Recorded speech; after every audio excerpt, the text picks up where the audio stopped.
Hello, everyone. Today we're going to talk about foveated spatial transformers for bio-inspired computer vision, which is a new paper coming in the conference proceedings of the International Joint Conference on Neural Networks, the 2022 version. I will be presenting the paper in Italy next week for the World Congress on Computational Intelligence. And the goal of this presentation is just to have an extended version because I only have 15 minutes of talking time and I would not have enough time to present and cover the most important aspects and to explain the majority of the work that was done before and the majority of the work that I did. First of all, I'd like to thank Dr. Emmanuel Dossé and Dr. Laurent Perrinet for giving me the chance to go and present the paper by myself.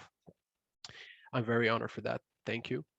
And I think that I covered everything, and I think that we can start right now. So today, computer vision is used everywhere, from a simple dog-cat classifier to tumor detection and cell classification, and yet even social distancing with Amazon's new distance assistant that can detect and draw boundaries around people, and even send an automatic alarm when those boundaries are crossed.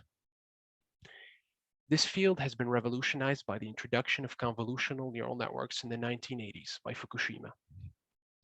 But it did not reach its pinnacle until 2012, where AlexNet was the first convolutional neural network to be trained in parallel on two GPUs and to achieve impressive results. And since then, bigger and more complex networks have been built for bigger and even more complex tasks. But like all technologies, convolutional neural networks do have some limitations. Now, when we're talking about objects inside an image, when we have those objects scaled up or down, meaning that in terms of vision, the object is farther away or closer, the network won't be able to correctly classify it. Even when the object is rotated around a certain axis, the network too will have difficulty trying to classify it. Now, how about translations in objects? When the objects are shifted alongside a certain axis? Well, I'm going to go ahead and say partially. Thanks to the architecture of convolutional neural networks, we have something called max pooling layers, and those max pooling layers do give some sort of partial translational invariance alongside axes. And what we do have is that we can give some resistance to the network to those translations, but it remains very limited in scope and for a very limited window of vision.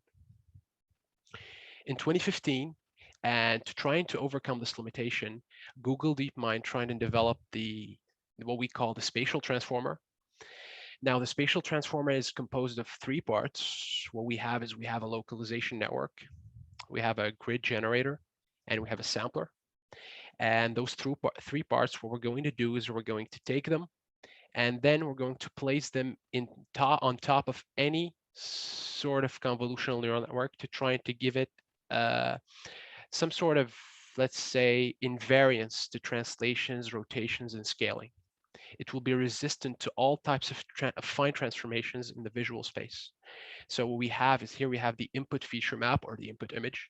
And then what we're going to do is that we're going to take it and trying to feed it inside the spatial transformer architecture and then get out the transformed version that is easier to classify. And this is an end-to-end trained deep learning architecture on its own. We train it in parallel with the classifier and trying to give this classifier that will be afterwards some invariance to fine transformations like I've already explained. Let's take a deep look at how those spatial transformers work in general. Now, the intuition is actually really simple. What we have is like, let's take an image of a 9 here on this case. What we have is that we have an image. What we need actually in order to be able to correctly classify it, is that we need to transform it. Even when it's translated or rotated around with a certain type of transformation, a fine transformation, what we need as well is that we need to transform it as well. Those are the same category of the same number, but different instances with different translations and different rotations and different scales. Now, and this is the idea behind spatial transformers in general. We need to be correctly identifying using inverse graphics the identity of the object based on the spatial transformation that it have. So the idea is pretty simple. Let's take here's the input feature map. What we normally do is that we take pixels from each and every coordinates, and this is what we call the identity transformation matrix, is that we take pixels from samples inside the same coordinates, but the idea here, and in order to be able to correctly sample the digit inside the image here, or the object in general, is that we only need to take pixel coordinates from around side the object. So what we need is actually, we need to learn where to take the coordinates around the region of interest, around the object itself, in order to be able to turn around the mechanism of the spatial transformation, in order to be able to contour this whole spatial transformation. Now, the first part that we talked about is the localization network. What we have is actually, we have a very simple deep learning convolutional network that has a classifier on top of it with a certain amount of neurons. But the output of this localization network will be a transformation matrix, a 3 by 2. So it's going to be 6 neurons, for example, a 3 by 2, a fine transformation matrix. So we call theta here with 6 factors, theta 1, 1, 1, 2, 1, 3, and 2, 1, 2, 2, 2, 3. And the idea of here with linear algebra is that we have is fine transformation, and that we can predict all types of scaling, rotations, and translations. So all types of affine transformations in the visual space. Let's take the example of the chessboard here in this case. When we have, in the visual space, when we have an identity transform, the matrix here is actually this. What we can do is actually, we have the same amount of the chessboard. If you multiply it by this matrix here, the chessboard does not even change. It's going to be the same because we multiplied by the identity transform. We guarded all of its properties alongside all axes. When we want to translate it, what we have is that we have 1 and 1 on these axes here, and then we have the translation along a certain axis on the third column here, and we have a translation above the y column. It will be y, because we translated on the x-axis, we shifted it to right. When we multiply this image, the original image, with this matrix, what we're going to do is we're going to shift the image to the right. And if you want to rotate it, we have a rotation transform. We can multiply the original image by the cosine of theta minus sine theta. This is a transformation matrix for rotations. For example, theta is 30, and this is how we rotated for 30 degrees around the original axis.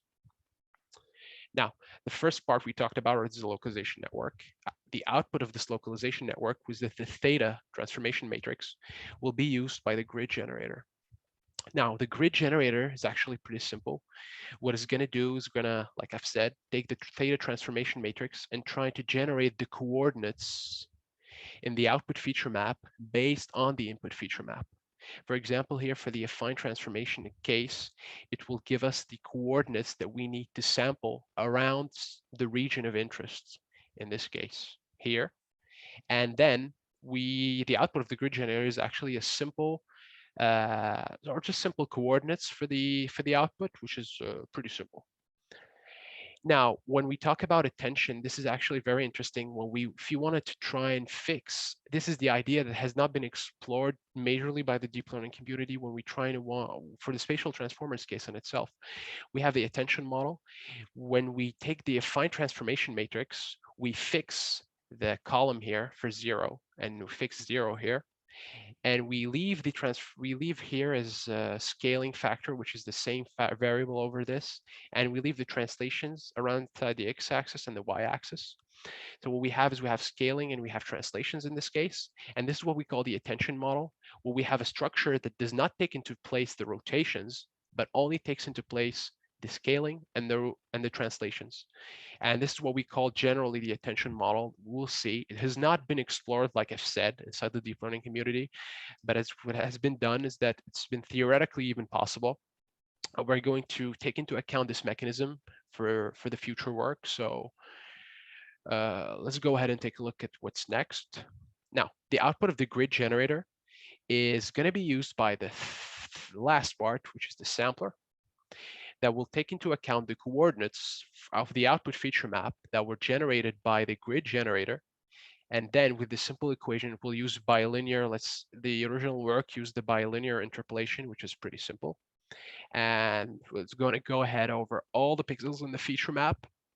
We'll use a sampling kernel from the grid generator in order to generate pixels or pixel values from the input feature map into this output feature map. So the idea is pretty simple. With just bilinear interpolation, we're going to take an input feature map, and then we're going to output a feature map that is just translated in some sort of way using a theta transformation matrix that was output by the localization network here. Now, coming from a very different line of research, when we talk about another system, a system that has been carved by natural selection throughout ages, the biological visual system. Well, what we have in the human eye or the mammalian eye in general is that we have non-uniform sampling.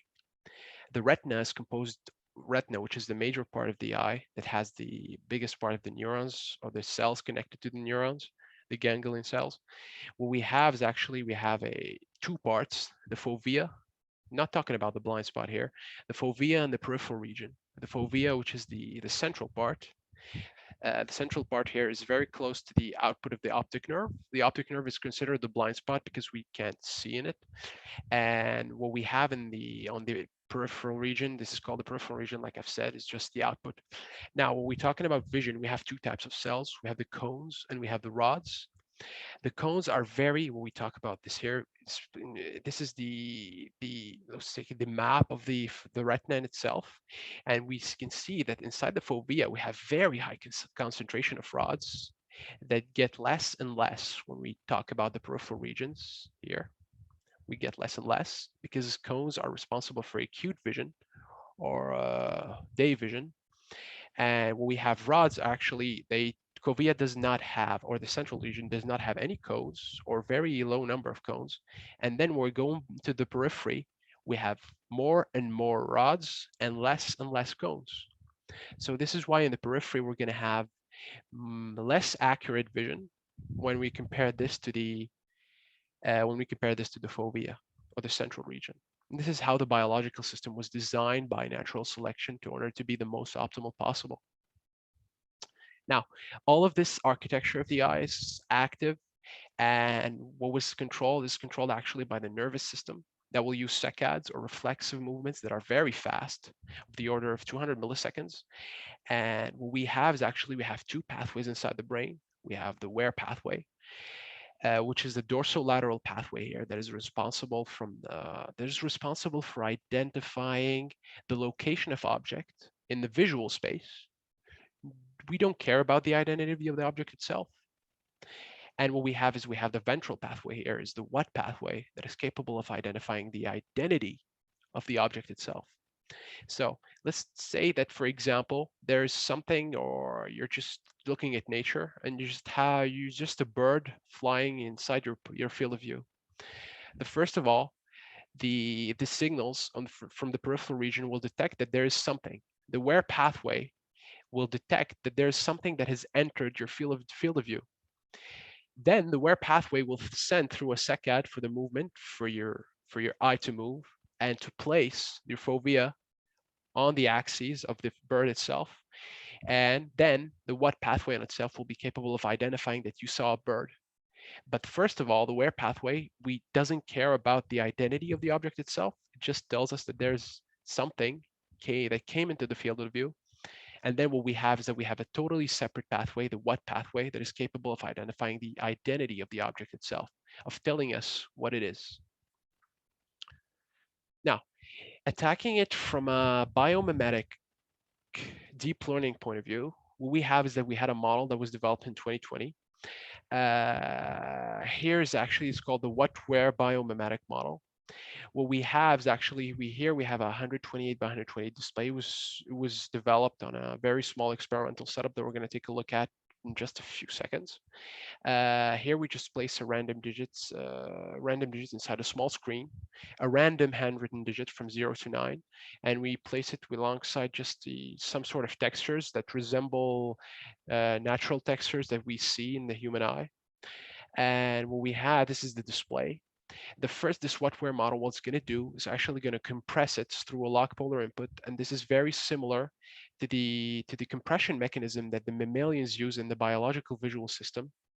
We have a log polar input using eccentricity and azimuth, in order to compress the foveal input, we only have high concentration or high sampling in the fovea. And like I've said, in the peripheral region, we're going to have less and less sampling. Then the wear network of this model, first, what it's going to do is they're going to generate an accuracy map. You can think of this accuracy map as a heat map for the possible location of the object inside the image. After this accuracy map is put, what we're going to have is we're going to use the argmax here in order to determine the place for the secad, or the next movement, like I've said.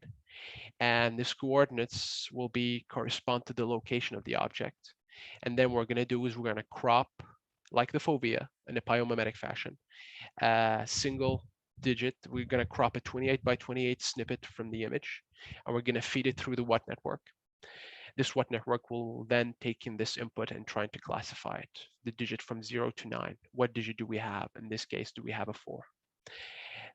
What this model actually did bring new to the table was actually the computational efficiency of it, which is first for computer vision, because what we have is that we have a sublogarithmic computational complexity. Thanks to this log polar input, we don't take into account the full 128 by 128 display. We only process the 28 by 28 snippet and the log polar compressed version, which provides a sublogarithmic complexity, which is unprecedented when we talk about computer vision, classical computer vision in general. And this is thanks to the biomimetic compression rate that we use in this model. Now, let's take a deeper look at the what-where model in itself. This is just the experimental setup.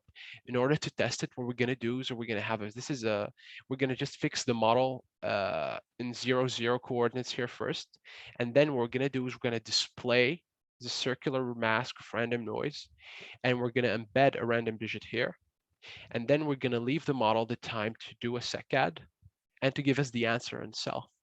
And this actually was done just to mimic the experimental just like an experimental playground for a psychology experiment in order to determine how humans are going to do this.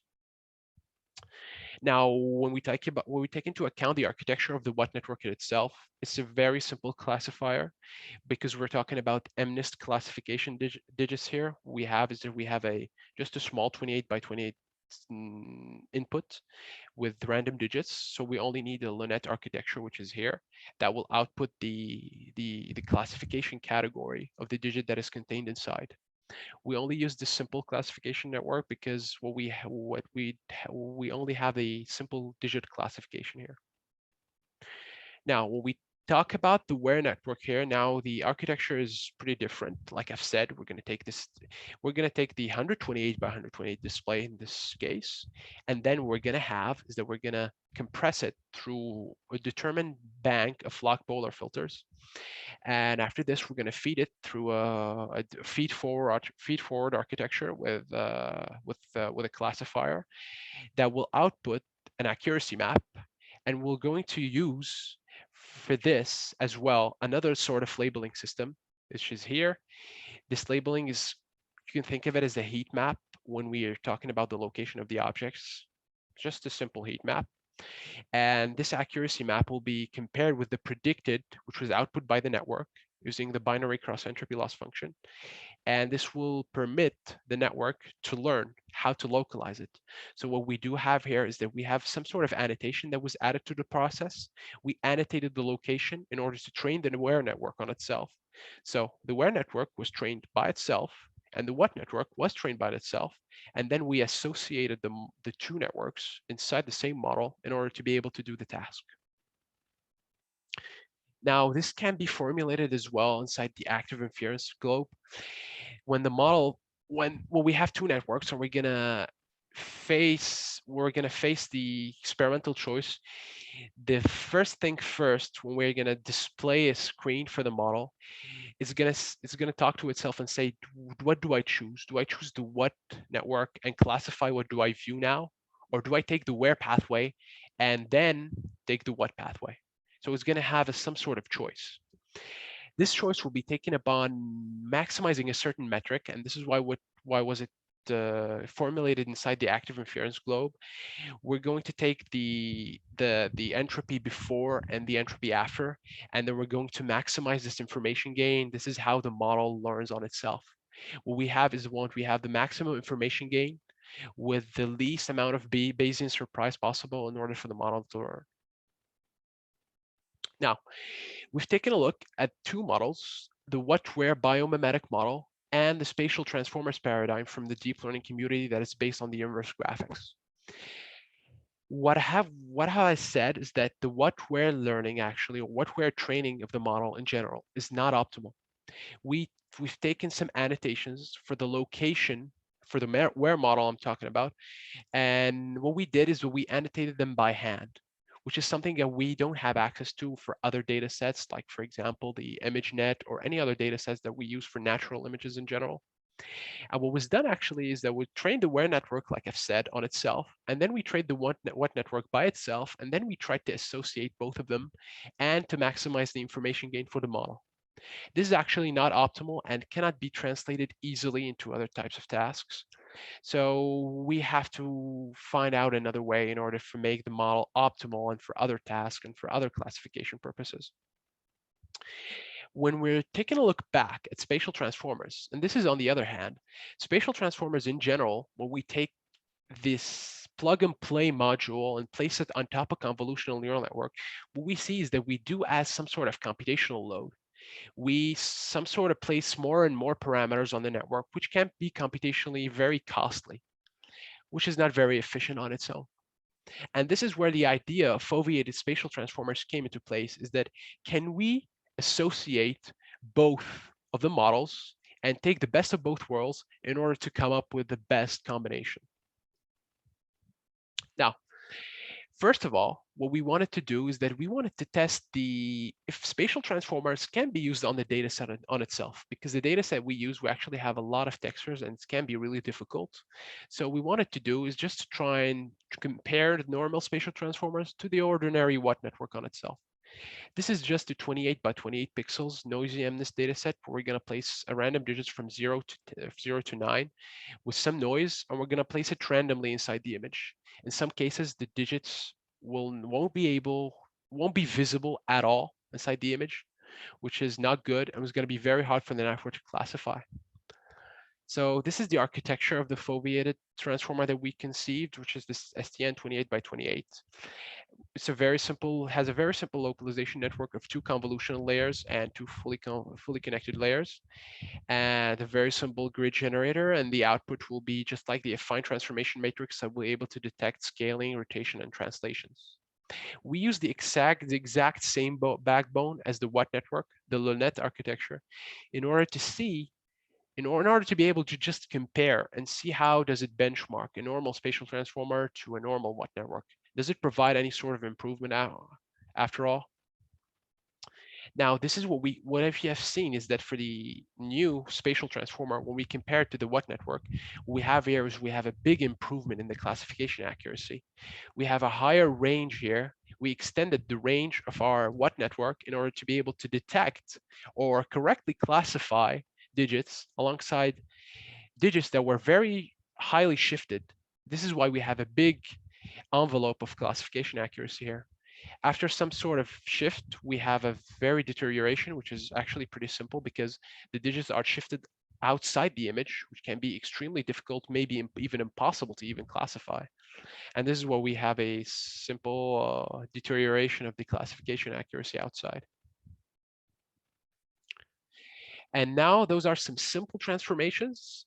And what we can have is that the spatial transformer was able to correct, for a majority of cases, was able to correctly crop and just place very nicely the digit on the center and just take around the region of interest, which is the digits inside the image. And what we did have is that we have the central accuracy. We did have a very major bump, the central accuracy being the accuracy in the center of the data set. We had a 4% increase. And the general accuracy, when we have a translation from 0 to 25, which is outside the data set, we have a major bump in the general accuracy on itself as well. Now, we wanted to attack the big problem. We wanted to compare spatial transformers and for the whole and for the full what-where model. So we took out the big guns and we taken a look at the 128 by 128 pixels noisy MNIST data set, which is the exact same one. What we're going to do is we're going to take a grayscale 128 by 128 pixels grayscale image. And then we're going to take a circular mask of random noise of random textures that resemble synthetic natural textures. And we're going to place the circular mask here. And then we're going to take a random digit from 0 to 9, and we're going to place it in a random position inside the circular mask. And those are different instances of the data set. Now, what we're going to do for this data set in order to provide the maximum amount of variables possible is that we're going to choose two variables for this. The eccentricity, which is being the digit's position away from the center, meaning how far is it away. The higher the eccentricity, the more the digit is further away from the center and the harder the task. The second variable being the contrast, how visible the digit is relative to the background. The higher the contrast, the more visible the digit is, the more easy the task. And the lower the contrast, the harder the task itself. Now, the first network that we're going to talk about is the SDN 128 by 128.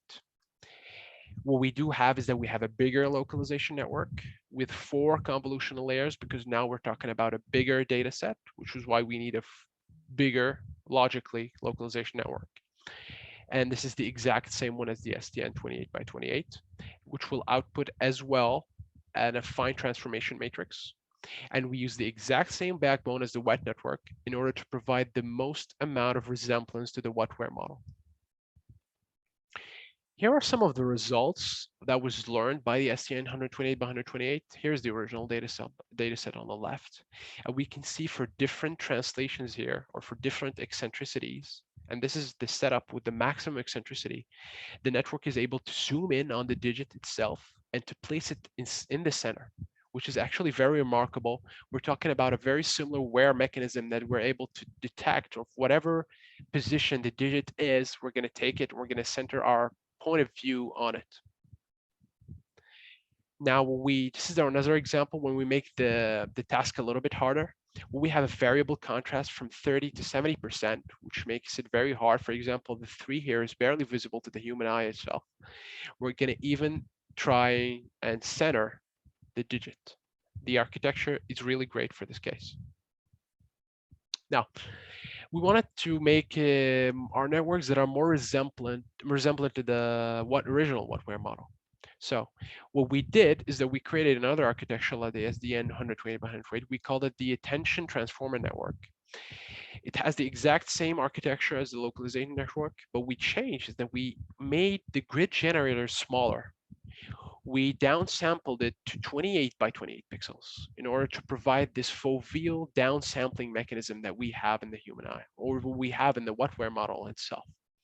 And we changed the output of the localization network this time to an attention only, like I've explained in the spatial transformer, to an attention only matrix, meaning that we're only able to detect scaling and translations without any rotations.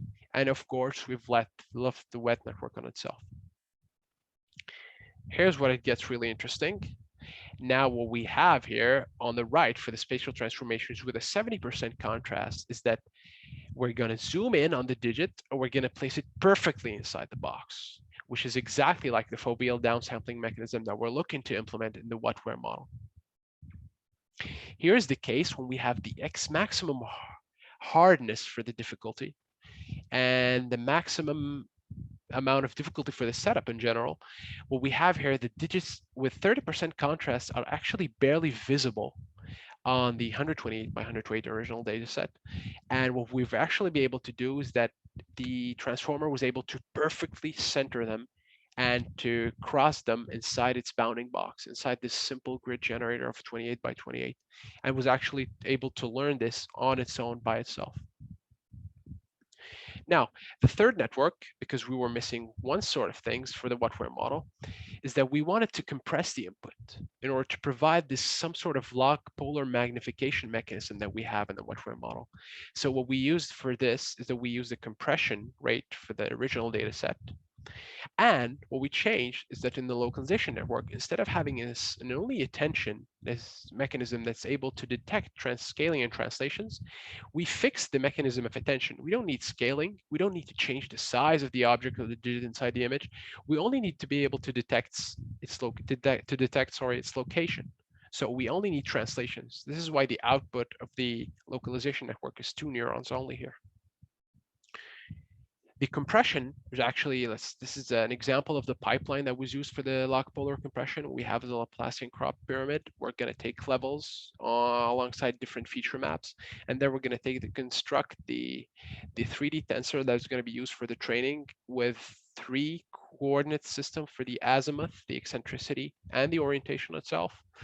And this some sort of mimics the log polar magnification, the mammalian system. What we have is we're going to have a high sampling rate in the center, like in the fovea. We're going to take a lot of pixels from this case, and when we're going to the periphery more and more, what we have is that we have low sampling rate. We're going to take less and less pixels. And just to give a simple understanding, I'm going to show here some images of of course we cannot visualize the log polar space using the azimuth and the eccentricity, but we can visualize is we can pseudo inverse the transform and to get into the x and y coordinates in order to be able to nicely visualize it for the human eye. We have here, for example, here we have an original image that was compressed here, and then we pseudo inverse transformed it. And what we have here is that we have the compressed version that we are able to visualize, and we can see that on the periphery we have very low sampling rate. The image is not very clear. Well, we have high eccentricity on the original data set, like the 7 here on this example. We can see that it's barely visible on the compressed data set, which makes it very hard for the network to even be able to classify it, because we have a very high compression rate on the periphery, and we're going to be able to detect very hardly that the digit is on the periphery. Now, how does this Polo ATN network perform on itself? Now we can see here the performance is a little bit worse than the ATN. We're able in some sort of cases to be able, this is with a 70% contrast, we're able to place in the majority of cases the digits inside the bounding box, not perfectly, but in most of the cases we're able to localize it and place it inside, and some of the cases it's going to just skip it and just not able to find it, or just here for this example is really close but not perfect on its own, which is what we were looking for, because we were here in this case we have maximum eccentricity. The digit will be barely visible in a log polar space, so it's normal. Here is the architecture now. We take a look at the computational graph of our foveated spatial transformers. We can see that here is the original data set that we're talking about with the digit placed in a random position. First of all, like the wet-where model, what we're going to have is that we are going to have some sort of log polar compression. We're using predisposed bank of filters that we defined, and then we're going to feed it through a localization network that will only be able to output 2 translation factors, like mimicking the where model, in order to be able to just localize the localization of itself of the object inside the image. And then this will be used by the grid generator in order to generate the downsampled feature map, which is the 28 by 28 pixel, like the foveal magnification that we have. And this then will be used by the Lunette classifier of the spatial transformer, like the what model, like the what network in the what-where model, that will output the category on it by itself. Now, how does those foveated spatial transformers compare to the original what-where model? Here's the performance here for the what-where model in the general case. Now, here are the performance of the first 2 networks that we talked about without log polar magnification. And now we can see from their performance, we can remark 2 important things. First of all, what we have is that we have a significant bump in improvement and in performance in general in the classification accuracy. And what we're taking a look at is the accuracy in function of the contrast, the first variable that we talked about, and in function of eccentricity, how far the digit away from the center. What we have, like I said, we have a significant improvement in classification accuracy, and this is for all eccentricities. And this does not downgrade with the eccentricity at all. And the second important thing, like I've said, is that it does not downgrade because we don't have some sort of log polar magnification, which makes it really great. The performance is really stable for all types of eccentricities. Now, when we take a look at the last architecture, the conv polo ATN, or the polo ATN in general, what we have here is that we have for the 70 up to 50% contrast, the performance is hugely superior to the wetware model. The 30% contrast, we downgrade to this, we can see that the performance comes close to the wetware model, but it's not the same at all. It's a little bit worse. But what we can see is up to, for the 70% contrast and the 50% contrast, what's remarkable is that up to 25% eccentricity, up to 25 pixels of eccentricity, the performance is actually very comparable to the ATN and to the STN 128 128, which makes it actually really stable on this eccentricities. And this is actually very nice when we're talking about a wear mechanism that's able to localize it. Even when we're further away from the center, we're able to capture it and capture it inside the wear mechanism and be able to correctly classify it, which we were looking for in general. Now we wanted to study the effect of the localization network or the architecture of the localization network on the performance of this conv polo ATN, of this foveated spatial transformer that we talked about.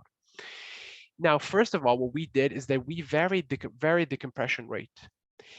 Now, when we've actually made the compression rate a little bit less, we've had a significant improvement in performance. When we jump from 95% on the orange curve here to 85% on the green curve, we can see that we have a significant improvement in performance, which is very normal because we have more sampling information in the log polar space, which is actually what we're looking for, which is the normal case in a general.